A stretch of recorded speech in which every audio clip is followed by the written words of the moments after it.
O Catecismo em um ano.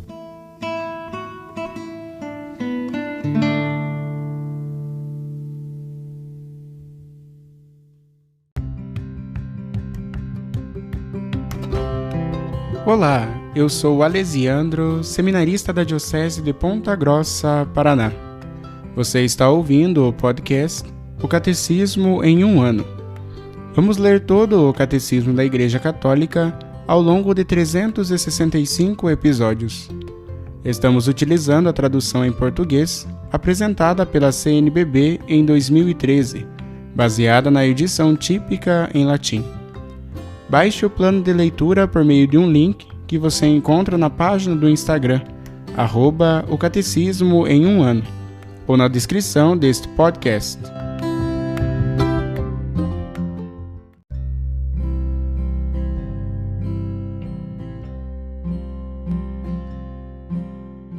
Este é o dia 101 do podcast O Catecismo em um ano. Nós estamos lendo a primeira parte do Catecismo sobre a profissão de fé, na segunda sessão sobre os símbolos da fé, no capítulo 3, Creio no Espírito Santo. E hoje nós iremos ler os números de 770 a 780.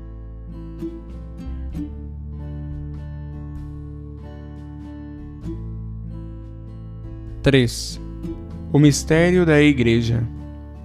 A Igreja está na história, mas ao mesmo tempo a transcende. Unicamente com os olhos da fé se pode enxergar em sua realidade visível uma realidade simultaneamente espiritual, portadora de vida divina. A Igreja, ao mesmo tempo visível e espiritual. O mediador único, Cristo, constituiu e incessantemente sustenta aqui na terra sua Santa Igreja, comunidade de fé, esperança e caridade, como um todo visível. Difunde a verdade e a graça a todos. A Igreja é ao mesmo tempo sociedade provida de órgãos hierárquicos e corpo místico de Cristo, assembleia visível e comunidade espiritual, igreja terrestre e igreja enriquecida de bens celestes.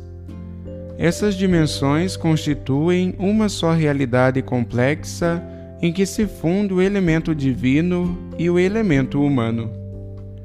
A igreja caracteriza-se por ser humana e ao mesmo tempo divina, visível, mas dotada de dons invisíveis, fervorosa na ação e devotada à contemplação, presente no mundo e, no entanto, peregrina.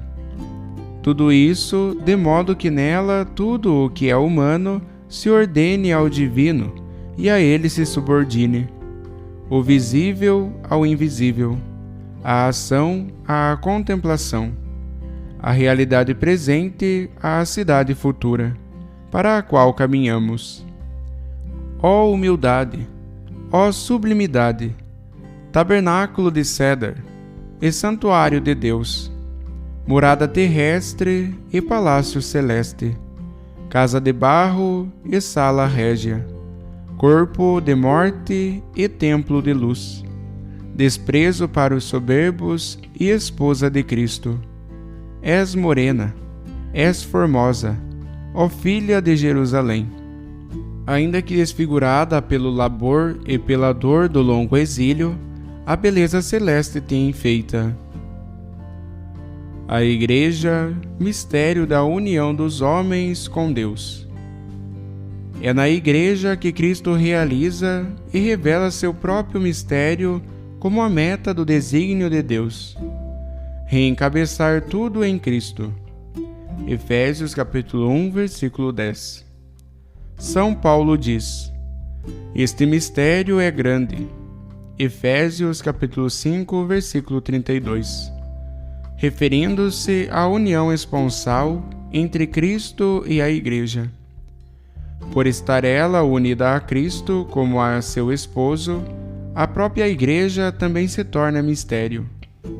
Contemplando nela o mistério, São Paulo exclama: Cristo no meio de vós, a esperança da glória.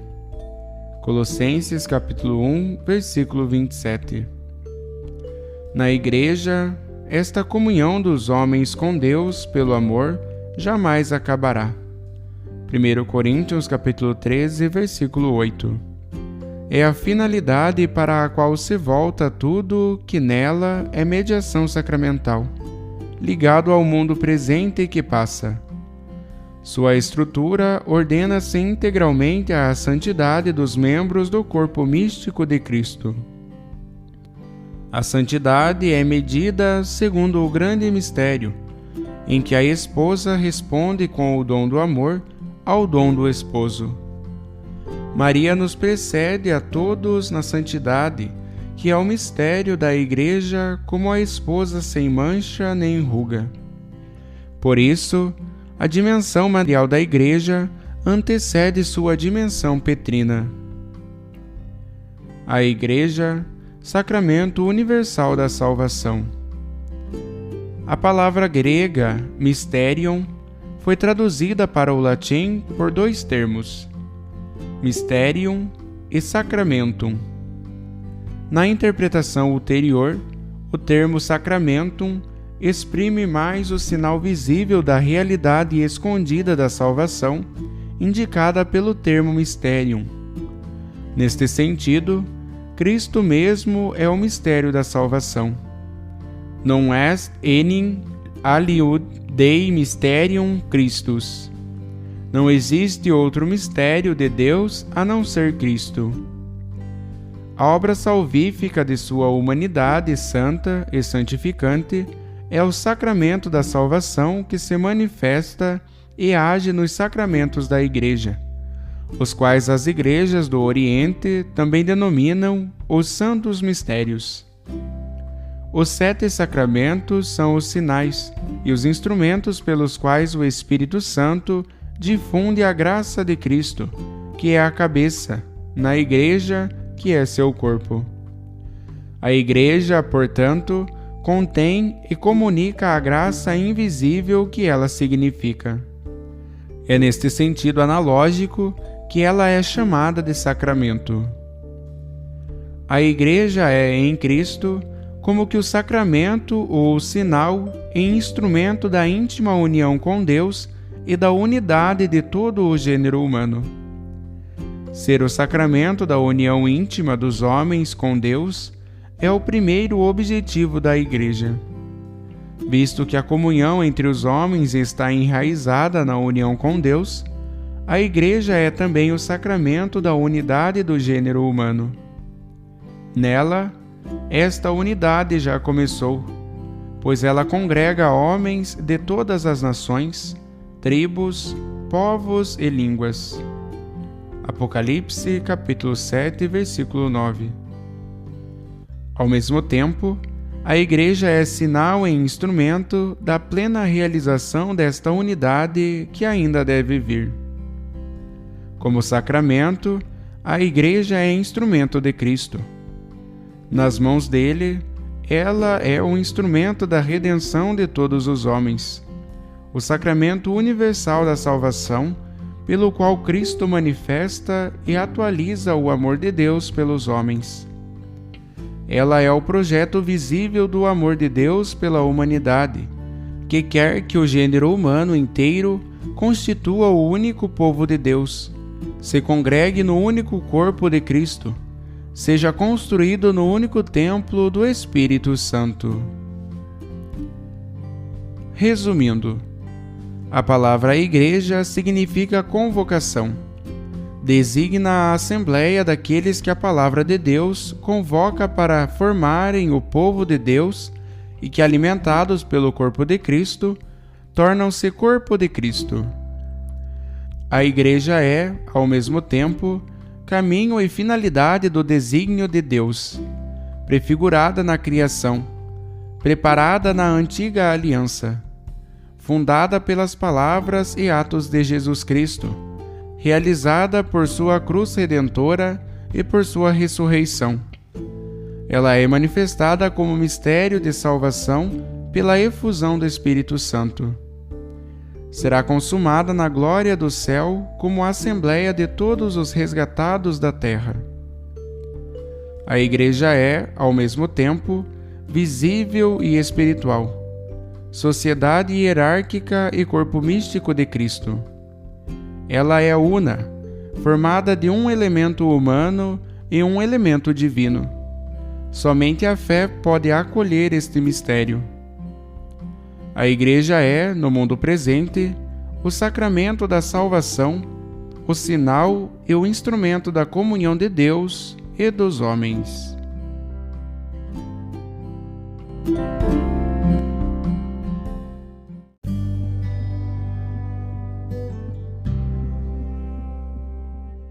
Como comentário adicional para o dia de hoje, nós iremos ouvir a homilia do Papa João Paulo II, que foi proferida na viagem apostólica à Espanha, de 31 de outubro a 9 de novembro de 1982. Santa Missa no estádio Nou Camp de Barcelona. Barcelona, 7 de novembro de 1982.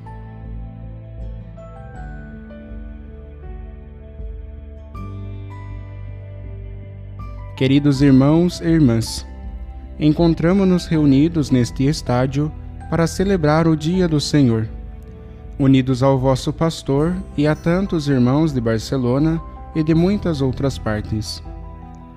A segunda leitura desta missa, tomada da carta aos Hebreus, apresenta a importância do ato interno de oferecimento de Jesus ao Pai.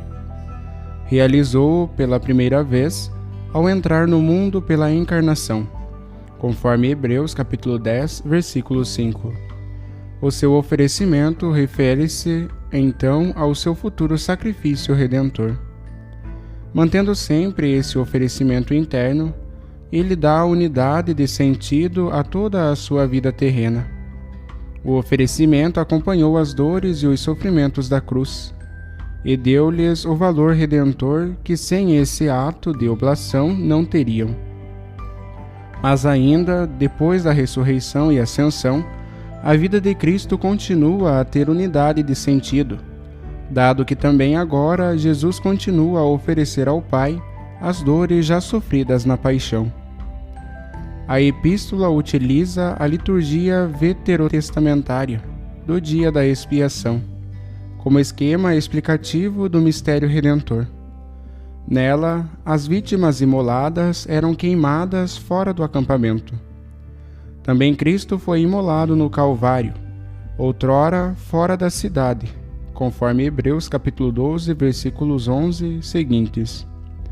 O sumo sacerdote entrava no Sancta Sanctorum para oferecer a Javé o sacrifício.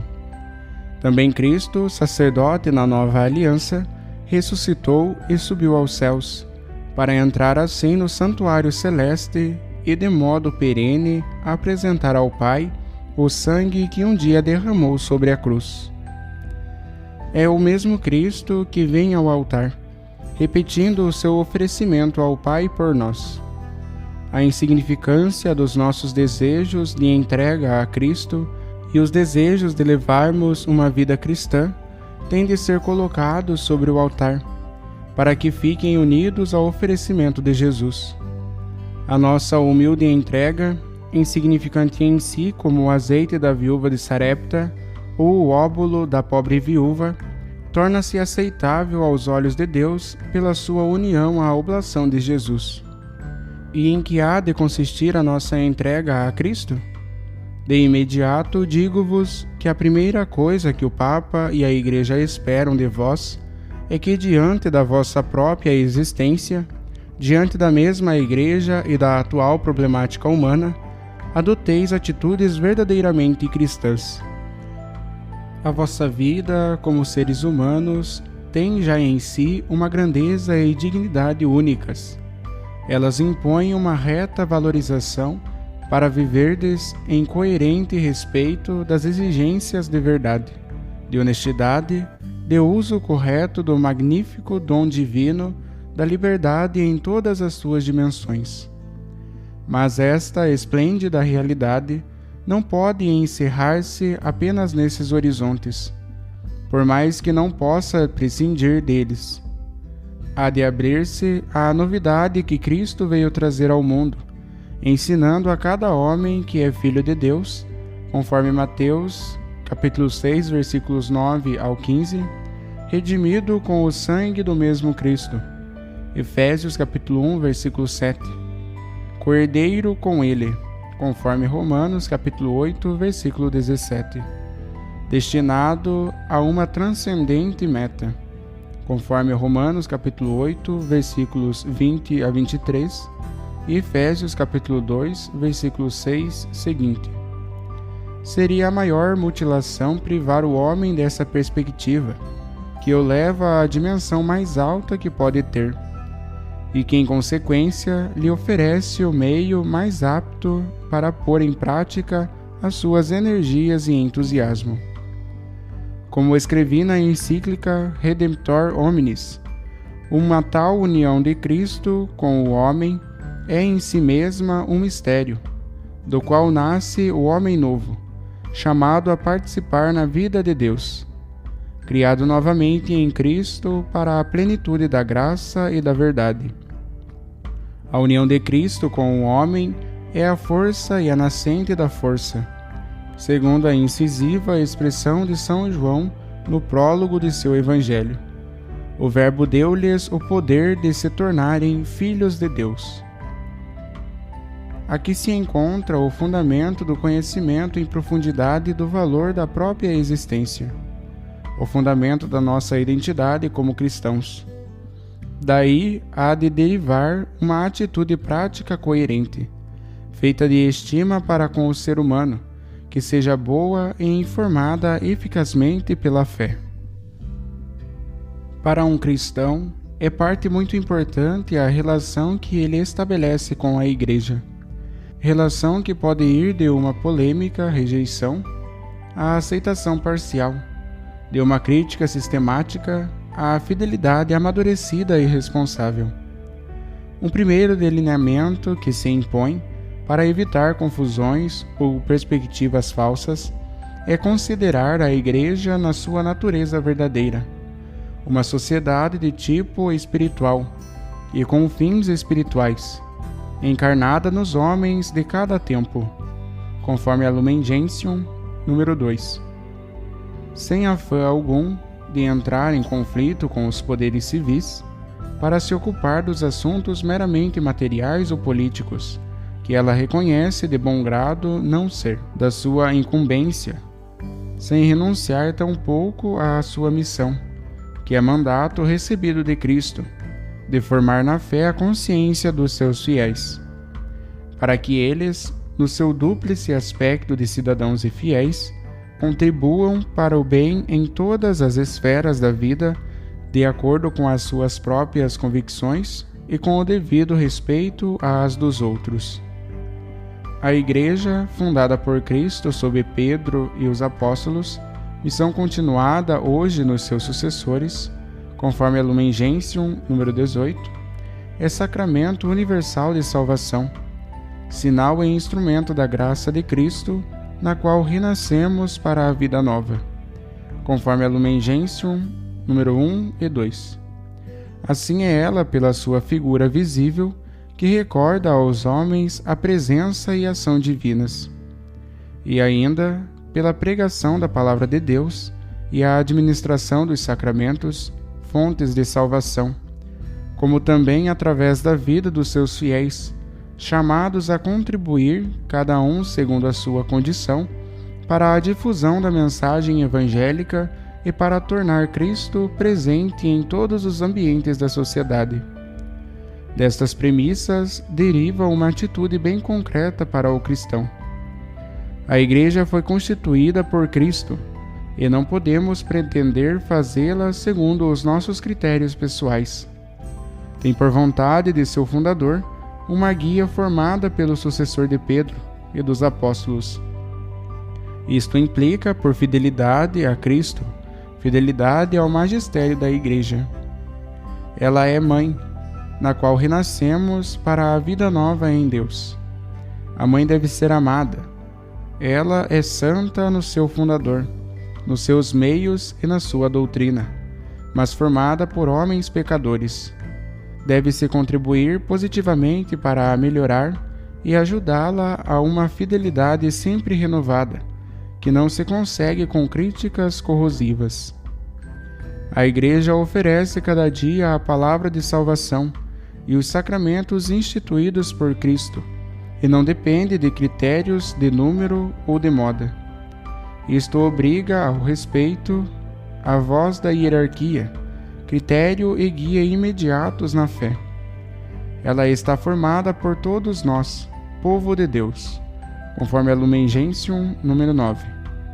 Isto impõe a colaboração responsável de cada cristão ou grupo, das suas forças, da sua capacidade vivencial, mas em leal escuta dos legítimos pastores. Ela ama o homem na sua integridade. Nada do que é verdadeiramente humano lhe é indiferente.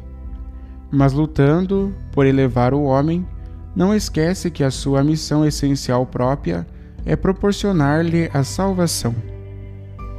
Diante da problemática do mundo atual em que vive imerso, o cristão não pode deixar de adotar uma atitude que reflete o conceito que tem de si mesmo, à luz da sua relação com a Igreja. Consciente do seu dever de dar um sentido mais humano ao homem e à sua história, Gaudium et Spes, número 40, o cristão deverá estar na linha de frente como testemunha da verdade, honestidade e justiça. É a primeira consequência do valor humanizador da fé e do dinamismo criador da mesma. Bem radicado nessa fé e a partir de uma clara e corajosa convicção evangélica, não duvidará ele em assumir a sua parte de responsabilidade para instaurar em Cristo a ordem das realidades temporais. Apostolicam Actuositatem, número 7. Os cristãos nunca poderão esquecer que devem ser fermento e alma da sociedade. Gaudium et Spes, número 40. E que nas tarefas temporais, a própria fé ainda os obriga mais a cumpri-las segundo a vocação própria de cada um. Ib, número 43.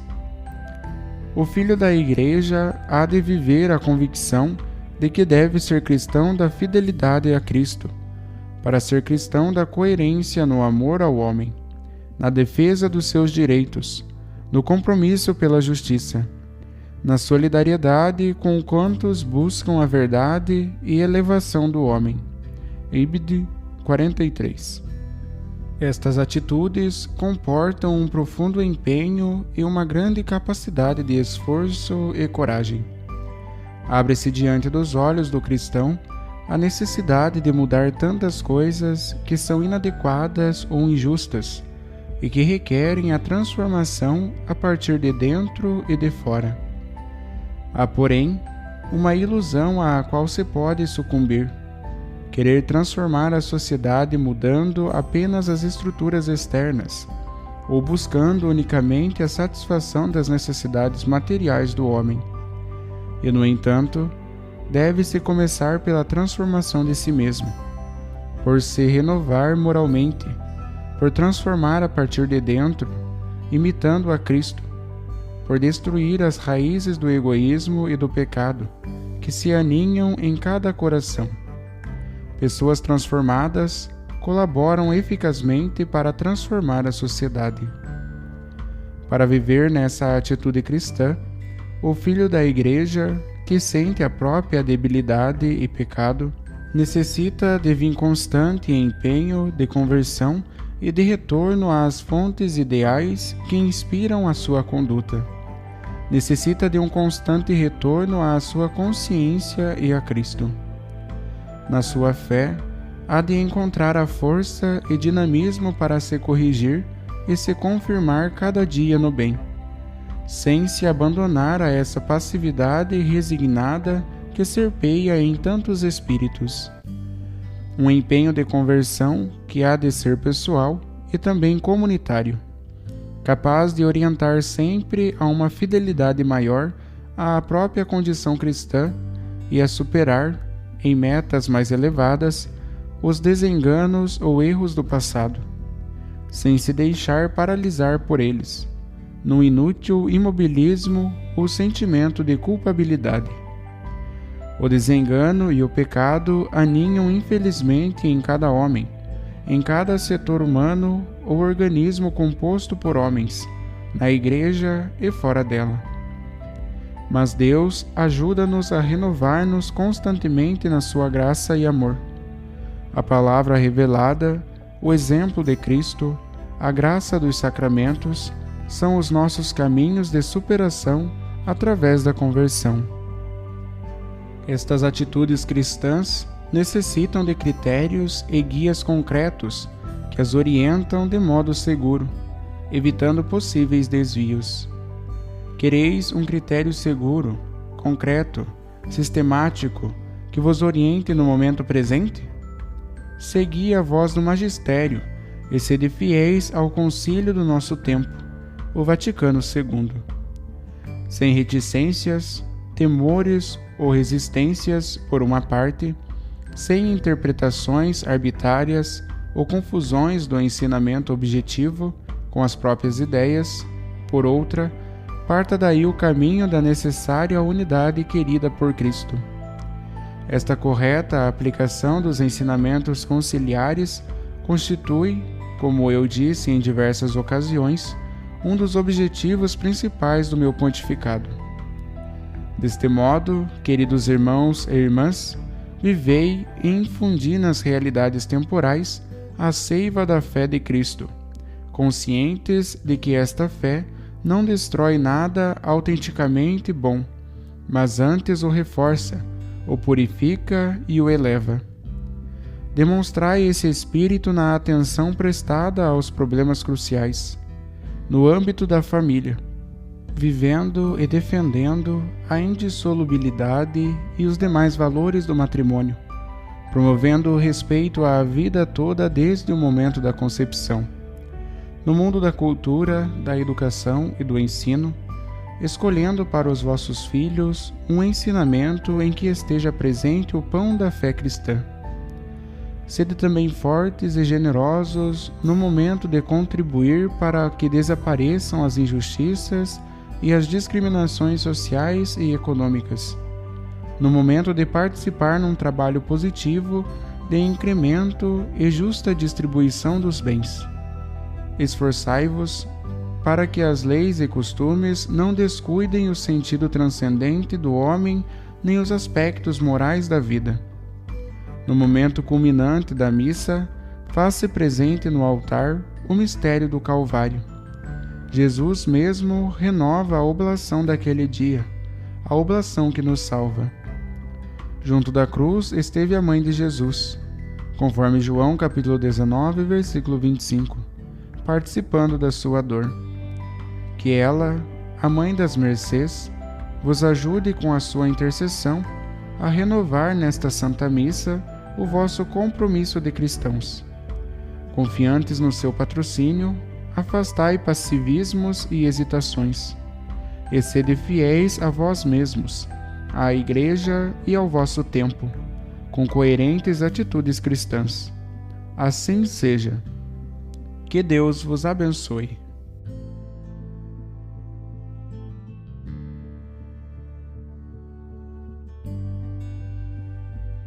Os textos dos discursos papais encontram-se na íntegra no site da Santa Sé, vatican.va.